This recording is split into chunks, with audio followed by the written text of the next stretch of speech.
En este video vamos a explorar una de las herramientas que tenemos disponible en la PBA, que es la calculadora de suma y resta de vectores. Esta herramienta nos va a ayudar a poder verificar si estamos haciendo los procedimientos correctos en cuanto a suma de vectores del banco de problemas que tenemos. Para eso vamos a tomar como referencia el problema que hicimos en clases, que nos decía, dados los vectores, encuentre la suma de A más B más C por el método analítico, es decir, la forma, magnitud, ángulo. Sabemos que lo primero que tenemos que hacer es encontrar las componentes y tenemos dos opciones para colocar nuestros resultados y verificar que el procedimiento que hicimos es correcto. En el caso del vector A de 8 newton, recuerden que una de las cosas que hicimos fue precisamente descomponer el vector fijándonos en el ángulo y luego viendo las componentes que eran. En el caso de A sub Y, el cateto adyacente, y A sub X, el cateto opuesto.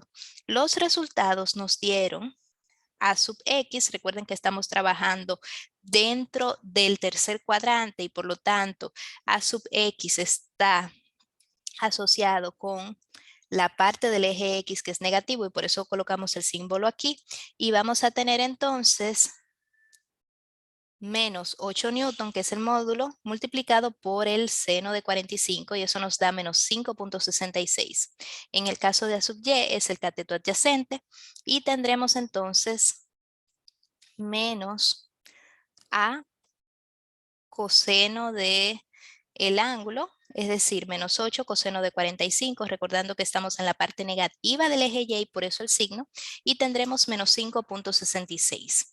En el sistema nosotros vamos a tener aquí que los vectores van a tener nombres genéricos y podemos escribir sea el módulo y el ángulo o podemos escribir directamente las componentes. En el caso de este, fíjense que la orientación está hacia abajo y está cerca en el tercer cuadrante, vamos a decir aquí a la mitad. Este sistema lee los ángulos desde aquí, desde el origen en el ángulo igual a 0 en el eje X y luego entonces va aumentando hacia el otro lado. Por lo tanto, el ángulo aquí cambiaría y en vez de tener 45, tendríamos 225. Que es un ángulo complementario. Si ustedes se fijan, las componentes que tenemos aquí son las mismas que hemos calculado y si en la parte de abajo de esta herramienta ustedes pueden observar que también se hace la suma por el método gráfico que también vimos en clases en el día de ayer. Así que podemos colocar los otros vectores tal como el vector de 9 newton. En este caso podemos escribir las componentes para que vean que es lo mismo. Tengo que la componente en X es 0 porque mi vector no está encima del eje X, pero está completo en el eje Y en la parte negativa, así que va a ser menos 9. Voy a tener entonces que Bx será 0, pero la componente del vector B en Y será menos 9. ¿Qué es lo que podemos observar aquí? Una vez yo quiero agregar un tercer vector, voy a el botón verde y le doy a agregar y luego puedo colocar el vector C. Recordando que el vector C tiene un módulo de 7 y un ángulo de 30, como podemos ver en la pantalla de este lado.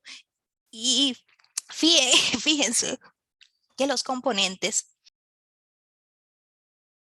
Fíjense que las componentes que aparecen son exactamente las mismas que nosotros ya hemos calculado.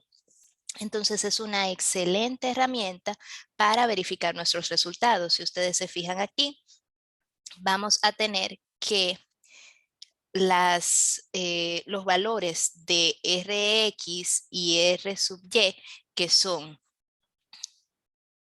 las componentes de la resultante de esta suma de vectores, coinciden en esta parte de acá con los valores que nosotros hemos calculado, tomando en cuenta que nosotros hicimos un redondeo allí y aquí no. El ángulo es complementario entonces al que nos dio el resultado, y en cuanto al método gráfico, si ustedes se fijan, obviamente tienen que subirlo un poquito. Vamos a tener de que aquí están los tres vectores, se pueden guiar por los colores en esta parte. Si ustedes se fijan, A es el vector rojo, B el vector azul y C el vector verde, y este vector que viene desde el inicio del primero hasta el final del último es nuestra resultante y tiene una forma similar a aquella que nosotros hicimos en clases. Entonces esta herramienta es muy útil para poder repasar y verificar lo que hemos estado trabajando.